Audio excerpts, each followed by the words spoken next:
The rain poured down hard, each drop feeling like a little pinprick on my skin as I slogged through the wet streets of the city center. My old jacket from the secondhand shop stuck to me, doing nothing to block the cold November wind that chilled me right through. The street lamps looked fuzzy and glowing through the heavy rain, and my work clothes from the diner were all wet under my thin layers. My feet made squishy sounds in my shoes that weren't waterproof anymore. I'd missed the last bus once more. A 3-mile hike home, waited after my super long 12-hour shift that gave me just enough money from tips for next week's food. My shoulders hurt bad. My eyes stung from being so tired. And deep down, a little voice said this tough life of always fighting was all I'd ever have. Just keep going, I told myself, my words drowned out by the rain pounding the sidewalk. A car zoomed by, splashing muddy water all over my already wet legs. I was too worn out to even get mad. Then headlights showed up behind me. Slow and steady, a shiny black shape moving through the storm. Unlike the other cars that sped past without looking, this one slowed down, humming next to me like a sneaky animal. Even in the rain, I could see it was a fancy car, the type from movies or outside pricey spots I could never go to. The back window rolled down smooth as anything. I kept walking, speeding up a bit. Years of living in the city made my gut yell warnings in my head. You'll get really sick walking in this mess. The voice was deep, with a fancy accent I couldn't quite figure out, maybe from Italy or somewhere in Europe, making normal words sound smooth and nice. Let me give you a lift. I stopped for a second, looking through the rain. The light inside was low, but I saw a shape with wide shoulders, a shiny fancy watch. The dark outline of a guy who sat like he owned the car, and maybe the whole road too. I don't take rides from people I don't know, I said, words my mom taught me since I was little. A quiet laugh came from the dark back seat. Smart rule. The car kept rolling slow next to me as I walked. But sometimes you gotta bend the rules. You're shaking from the cold. He was right. My teeth chattered so much I thought they'd break. Another block or so. And that shiny black car didn't seem as scary as getting super sick, like he said. "Where you going?"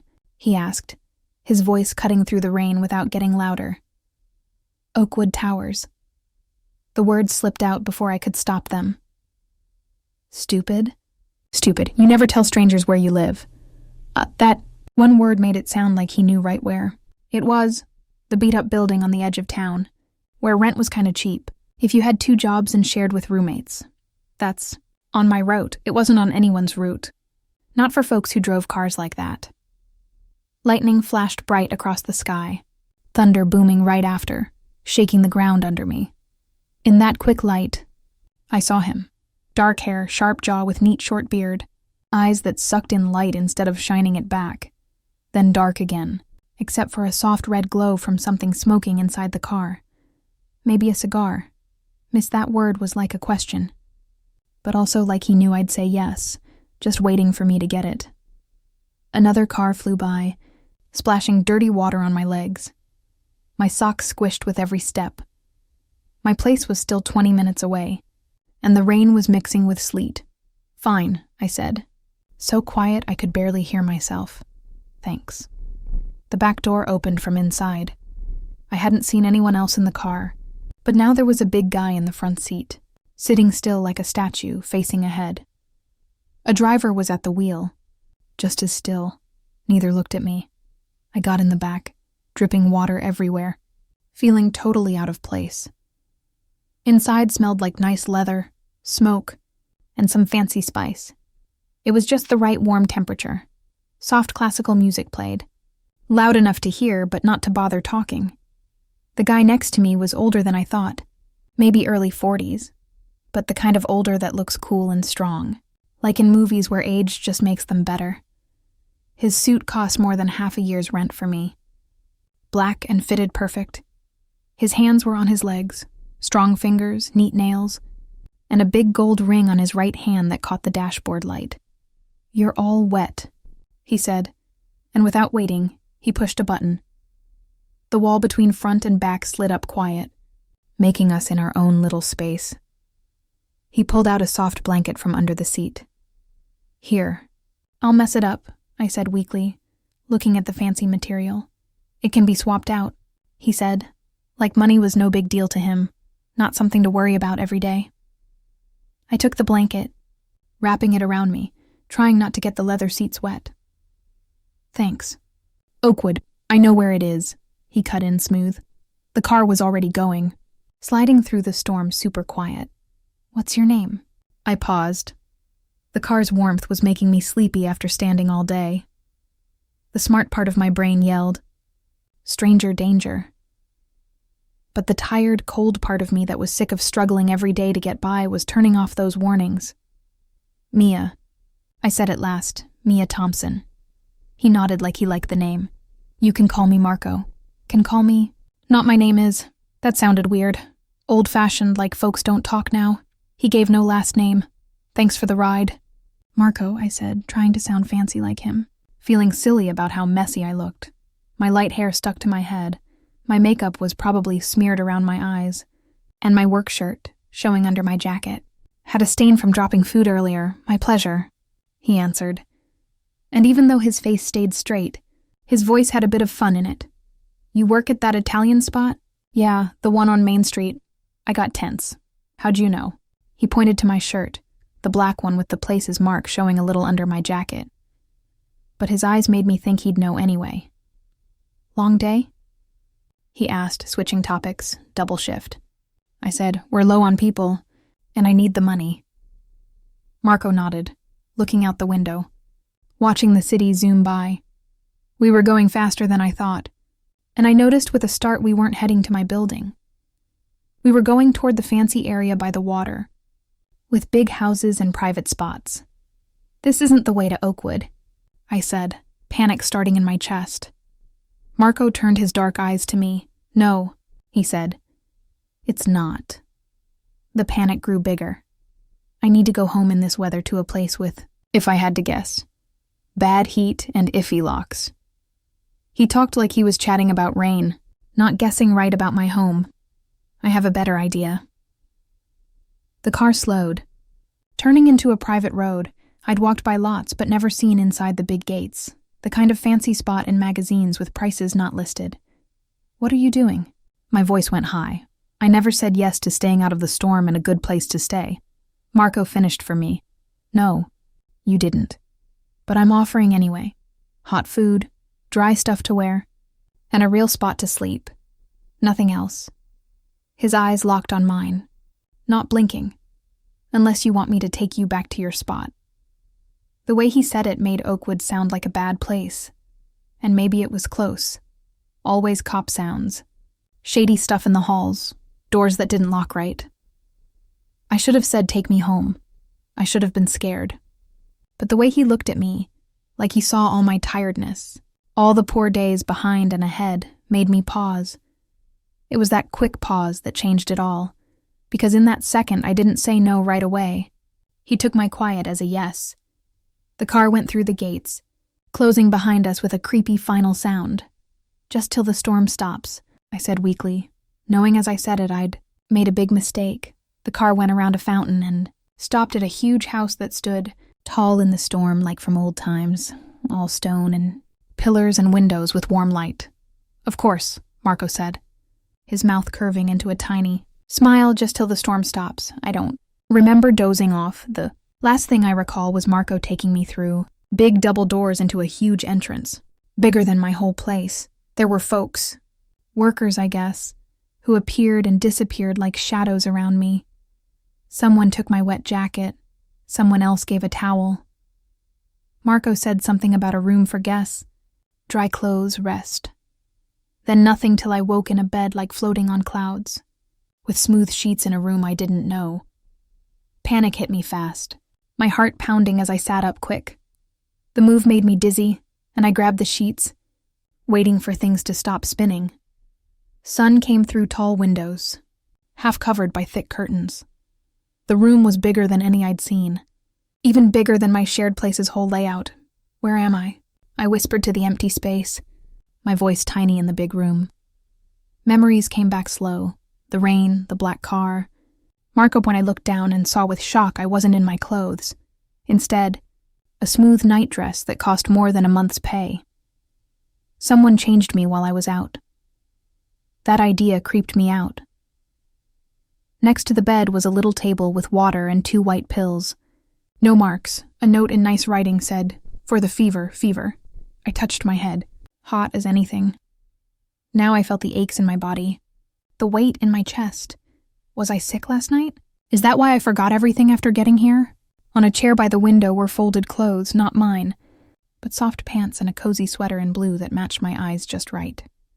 The match, or pick, gave me another shiver. I gotta go now. Skipping the pills, I got my legs off the bed and stood, but fell back as my knees gave out. The room spun wild, black dots in my eyes. I was sick for sure, worse than in years. A gentle knock at the door made me stop. "Miss Thompson?" A lady's voice, proper but nice. "Can I come in?" Before I could say, the door opened and an older woman came in. She had on a clean uniform like a house helper, gray hair in a tidy bun. She had a tray with soup smell and tea. "You're up." "Good," she smiled. But it didn't reach her eyes fully. Mr. Rossi was worried. Rossi. So Marco had a last name. "What happened?" I asked, voice rough. "How'd I get here? How long was I out?" The woman, with a tag saying Mrs. Hayes, put the tray by the window. "You passed out right after getting here last night.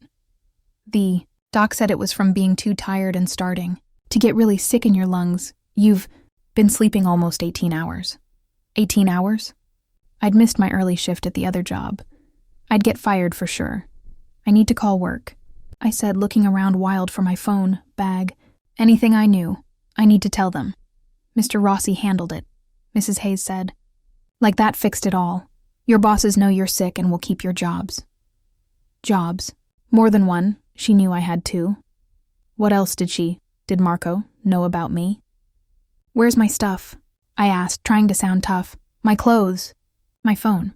"Your clothes are getting cleaned and fixed," she said, calm. "Your things are in the drawer next to you.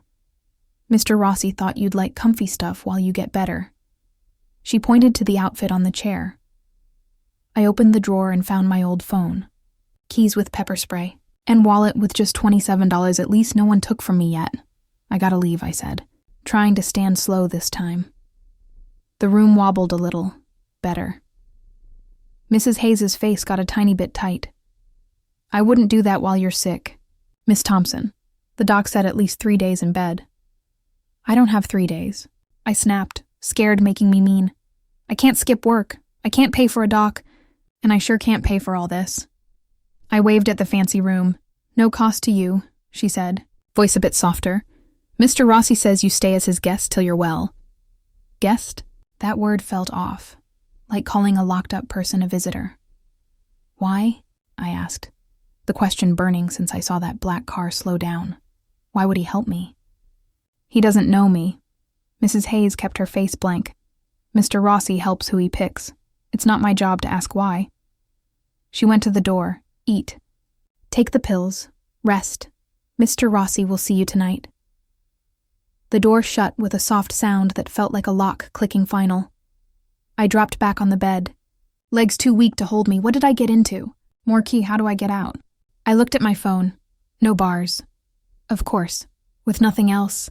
I ate some soup. Yummy homemade chicken stuff. Best in months. And took the pills grudgingly. If they wanted to give me bad stuff, they had 18 hours while I was out. After eating, I felt okay to check the room. It was like a big set of rooms. Bedroom to a fancy bath with big shower and tub for lots of people. And a sitting spot with books and a fireplace. Windows showed neat gardens going to a stone wall far off. Beyond, the water sparkled in city buildings. We were in the fancy water area, but away from other big houses, alone on private land. No wonder I never saw it, hidden but right there, like a fort dressed as a house. I tried the hall door, locked. No shock. I put on the left clothes, they fit perfect creepy, and walked around, trying to think about Marco Rossi. The name rang a bell, like I'd heard it somewhere. He was rich, strong, how his workers acted around him, how he held himself. This wasn't just old cash. This was control. The kind that didn't need to say it because everyone knew. As the day went, I napped on and off. The fever made me drift in and out. Each wake, fresh stuff by my bed, water, pills. Once a book I mentioned quick to Mrs. Hayes at lunch. They were watching, listening. That should scare me more. But fever made it all feel far. Like a dream.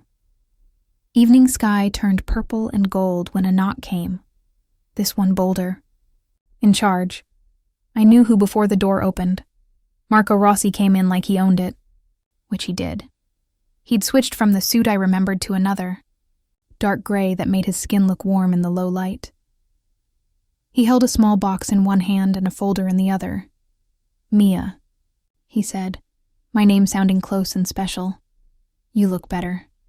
I stood by the window, arms folded, trying not to show how hard it was to stay up. You had no right to take me here. His face stayed the same, but his eyes twinkled. Maybe fun. Would you rather I left you in the rain to get that bad sickness you were starting? Or dropped you at your place, where you live by yourself, to maybe pass out with no help?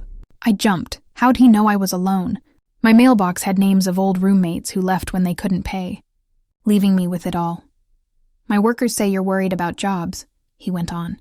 Putting the folder on a table, I went ahead and set up your jobs to wait with paid time off. Why?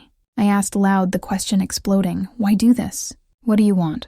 Marco looked at me long, eyes hard to read. Do I have to want something? Everyone wants something, I said, mad, thinking of every nice act in my life that had hidden costs. Maybe, he said with a small nod, but not always what you think. Think of it as paying back an old thing. What old thing? I've never met you. A little smile at his mouth corner. No, you haven't. But your dad and I did deals once. My dad, who left my mom and me at 5, leaving debts and hurt promises. The guy I hadn't seen in almost 20 years. You knew my dad? I whispered, shock beating fear for a bit. I knew of him. Marco fixed. We had shared stuff. He owed me something big. When I found his kid was in my town, I got curious. A cold feeling up my back. Not from fever. You've been watching me. It wasn't a question, but he tilted his head a little, not saying yes or no. Let's say I knew your setup. Last night gave a chance to meet you right. There was nothing right about making me sleep and taking me here without asking.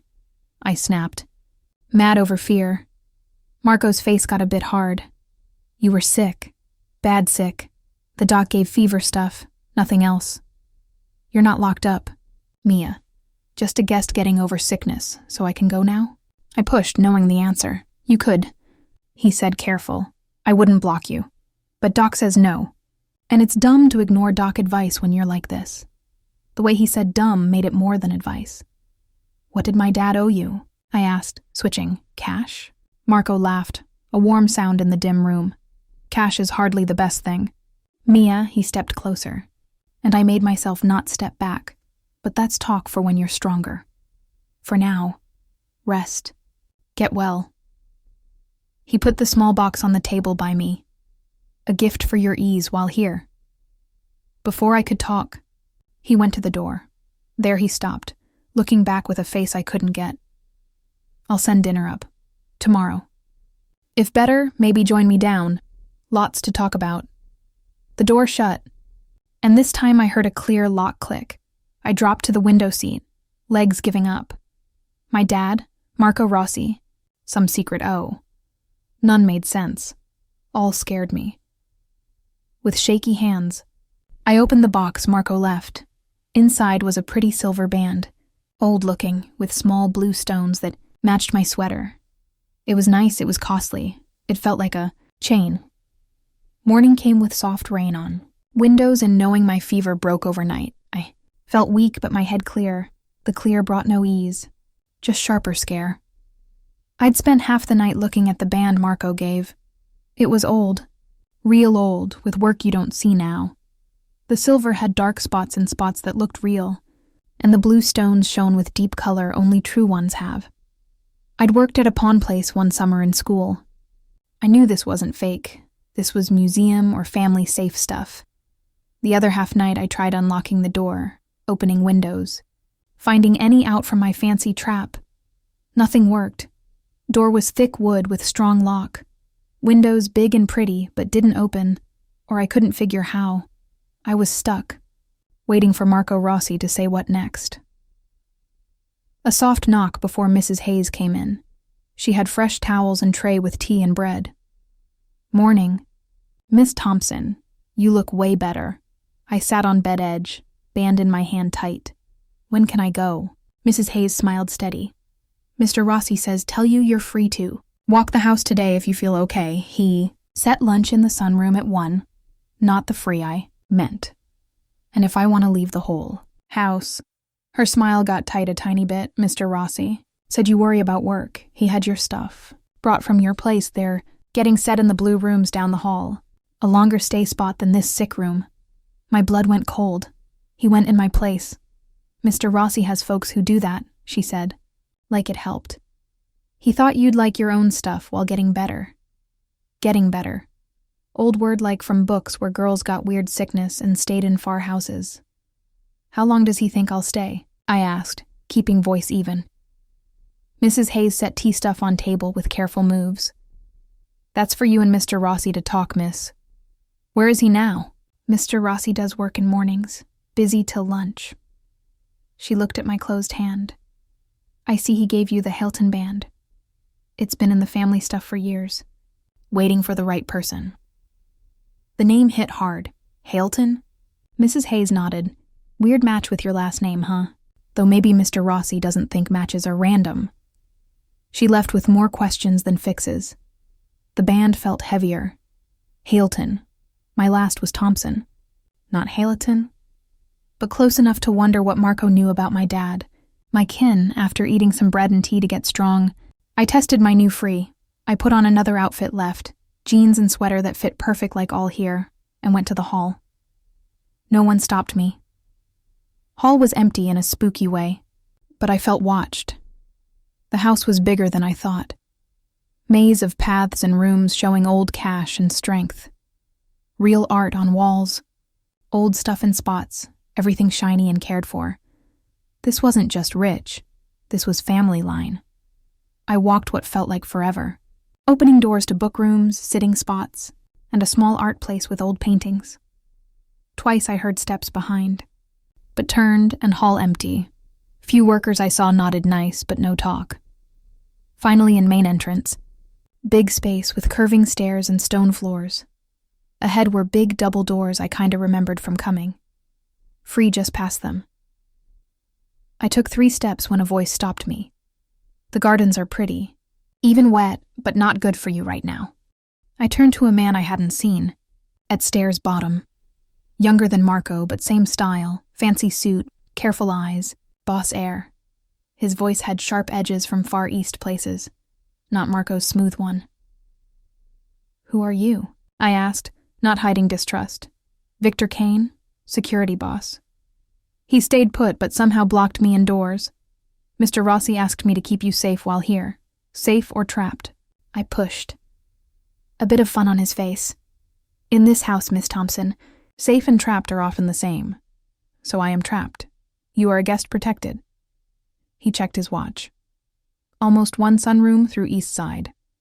Want me to take you?" Not really a ask. I felt hidden eyes on us, the quiet push in his voice. I'd gone as far as I could now.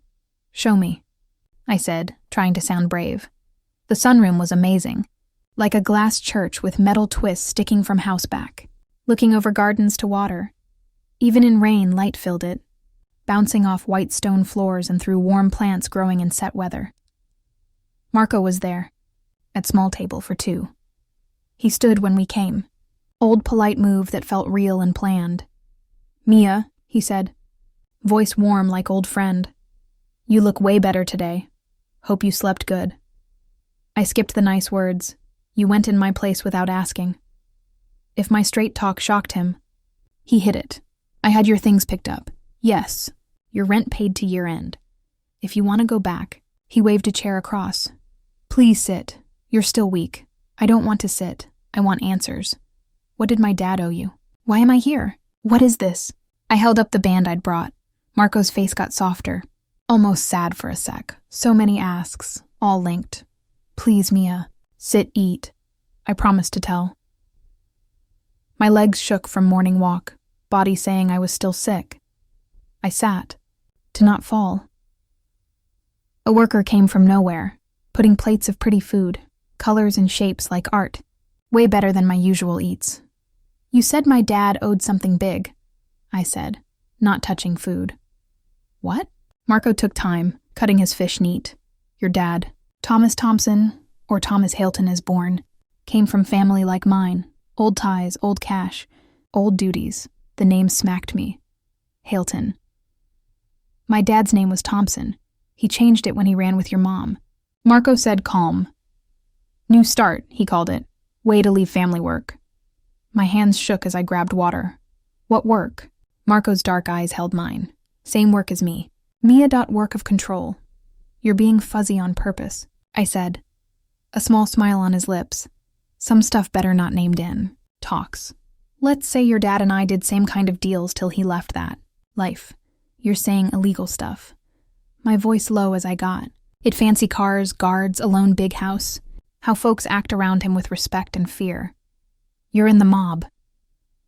Marco didn't say yes or no, but quiet said enough, and my dad I pushed. World spinning. The Hailton family ran stuff here for years, he said. Careful. When your dad left, it made a hole my family filled. I tried matching this to my fuzzy dad memories. Quiet guy who read stories. Smelled like mint candy. I don't believe. Marco pulled a photo from jacket. Slid it over. It showed two young guys by a club. One clear my dad, arm around a young Marco. We were pals once. Marco said soft. Before he broke duties. Before he took what wasn't his.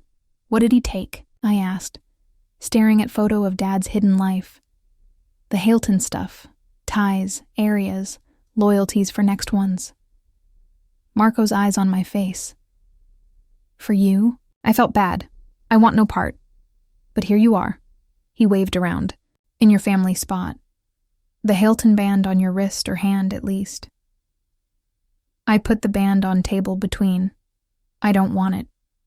It's yours by blood. No matter, Marco pushed it back soft. Like duties are mine, no matter what I want. What duties? To guard what's mine. Honor old deals. His voice softer. To care for the kid of a guy who was like my brother.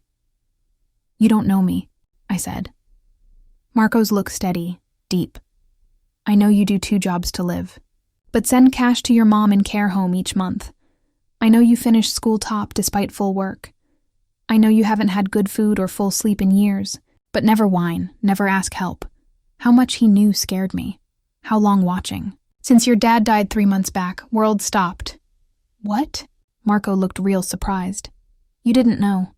My dad's been gone 20 years. I said empty. He left at my 5 Marco quiet long. He left your life, yes, but stayed alive. Mia died in a far city July 12th. Heart thing. Room spun. 20 years of wondering. Making stories about Dad and why. All breaking with this. He didn't vanish. New life elsewhere. Now really gone. Chance for answers gone with him. Why no one tell me? I whispered. Your mom knew. Thought she told you. My mom. Mind fading for years in early fog sickness. She probably didn't get it, forgot to say. His death changed stuff. Marco went on. Let go some duties, made new. What for me? I asked, tired sudden. Marco reached over, fingers touching mine. Means you pick, Mia Hailton, about who you are. What you become. I pulled hand back. My name Thompson for now, he said, sure. Chilling me. But blood pulls us to real self. Your dad learned that at end. What you mean? Marco's eyes sad like never. He was coming back, Mia, to fix. Make right. Heart stopped before. I stood fast. Can't take more. Need time to think. Of course, Marco stood too, tall over me. Take time you need. You're safe here. Safe. Word teased me. Never felt less safe. As I turned to go, his voice stopped. Mia, the band. I looked back at silver and blue on table. Belonged to your grandma, he said soft, and her mom, part of your past, whatever you pick. I waited, then took it, holding tight as I ran from sunroom. Feelings I couldn't name trying to pull me under, behind. I felt Marco's eyes follow, patient and sure, like a hunter knowing the chased has no run spot. Night came with a storm matching my inside mess. Lightning lit my new room, blue sweet, Mrs. Hayes said, in bright flashes, showing odd shadows in space with my old stuff. My books neat on shelves for fancy ones, my worn blanket Grandma made, on a bed costing more than my life money. My photos, cheap frames looking poor on silk walls. All wrong, all right. Like me here, doesn't fit, but somehow in a waiting spot. I'd spent afternoon looking over folder Marco sent to room, papers on Dad, Halliton family, past I never knew, birth papers showing Dad's real name, land papers in far spots, this city, news bits hinting deals without saying what, and photos, lots, Dad another life, young tough with suited guys with careful eyes. Later, softer pics of him in sunny place at cafes, by water, always alone, with sad look from my kid days. I turned the band on my wrist where I'd put it, feeling linked to unknown family, weight new, but not bad. A knock pulled me from thoughts. Come in, I said, thinking Mrs. Hayes with night tea or Victor checking safe. Instead, Marco came, with rain smell and that strong feel that filled any room. He'd changed to easy clothes, but his easy was still nice pants and shirt costing lots. You've been reading, he said, nodding to papers on bed. Trying to get a life I never knew, I said, too worn out for mad. Marco went to window, looking at storm. Lightning showed his face sharp, strong jaw, high nose, eyes taking light in. And what you think? He asked. Quiet under thunder. That I didn't know Dad at all. That Mom hid stuff my whole life. That you know more about my kin than me. He turned to me. Not more, different bits. Your mom knew Thomas the dreamer, guy who wanted out of birth stuff. I knew Thomas the next in line, unwilling leader of hidden empire, and which was real him. Marco's face softened a bit. Both neither. We all show different sides for different places, Mia. Like you now. I pushed, finding old spark. Acting nice host instead of what? The hard mob leader. A quick smile on lips. Is that what you see me as? Isn't it what you hint? All talk of family work, areas, control. I stood, needing even ground. Stop hinting. Tell exact who you are, who Dad was, what you want from me. Marco quiet long, looking at me hard, making me want to look away. I didn't. Your dad and I born to families running stuff here for years, he said finally. Not all legal, but not all bad. Control in middle spots. Mia. So you say you're in mob? I pushed. That word too simple. But yes, if it helps. He came closer, filling space. Your dad set to take Helton stuff when his dad died. Instead ran with Mom, leaving duties. Family links. He took big thing when left. Info, edge. Whatever. That kept him safe from fallout. And now he's dead. That safe gone, I guessed. Bits fitting. That's why you showed in my life. Marco nodded some. But more. Your dad called me before death, wanted to fix. Make sure you safe after he gone. He knew heart failing. Safe from what? I asked, starting to see. From hole his death makes. From folks who see you as way to push. Weak spot.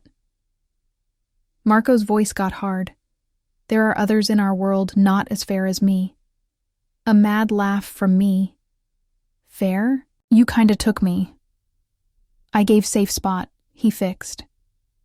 If left in that place, alone, not knowing past, you'd be gone in week once word out Thomas Hilton's kid unprotected. His sure voice chilled me. Why care about me? I'm no one. You're Hayleton, Marco said like it said all. Blood counts in our world, Mia. Line, past. With Dad gone, some stuff. Loyalties go to next. The meaning hung. Me? I whispered. You say I got some bad empire? You got important spot if you take it. Marco touched band on wrist. Your dad hoped you never. Wanted you out of this life. That was our last deal. Then why take me here? Why tell? Lightning flashed, showing fire in eyes. 'Cause I can't keep that deal now. Things changed. Power balances moved. Dad's old foes know you. Will come no matter if you get what you mean or not. I pulled from touch, head spinning. So what I do? Hide here always? No Marco firm you pick, Mia, always know that. What picks? Sounds trapped anyway. He went to window, back to me. You could take birthright, run Halton stuff with my help and safe till you learn. Make strong team between families. Become bad guy, you mean? I said flat. He turned, brow up. Worse than working hard for bosses who toss you. At least our world. Control honest about it. His words hit close to my sad feeling walking in rain, unseen by world that used me without caring. Other pick? I asked, voice small. Give up claim official, with family watchers. Give birthright to me as Dad's old helper. I'd take Halton stuff into mine. Then what? Go back old life like nothing? Marco shook head. Can't go back old place. Jobs. Not safe. But I could set new spot far. New name. Enough cash to start new. No worry rent or dock bills. Away life. What he gave. Nice trap in far town. Always checking behind. Wondering if past found. And if pick neither. I pushed, his face hard. Then leave no safe. Every faux family knowing who you are. What you mean? I say 3 days max. His easy say of my end iced my blood. Why really do this? I asked, looking his face for real. Can't just old promise to Dad. Marco quiet long. Storm filling space with spark and dark. When he talked, voice softer, almost open. I cared for your dad like brother. Grew up together, learned together, did work side by side. When he left, broke all we made. He stopped, old hurt on face.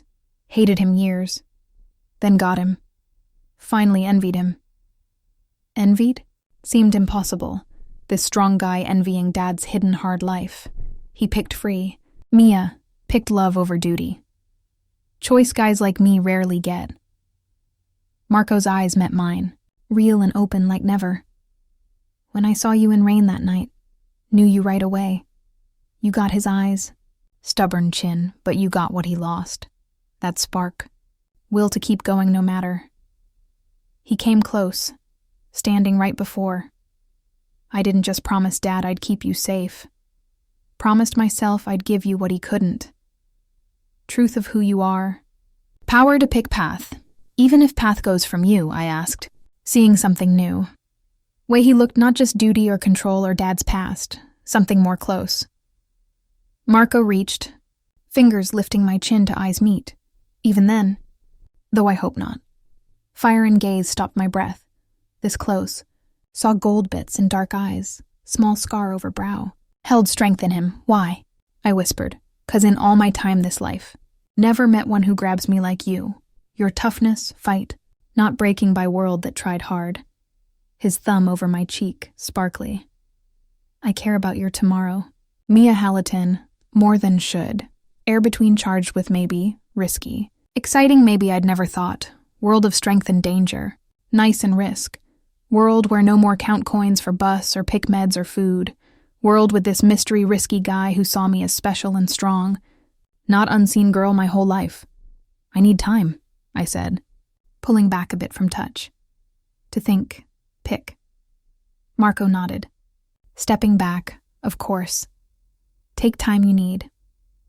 He went to door, stopped, looked back. But not too much.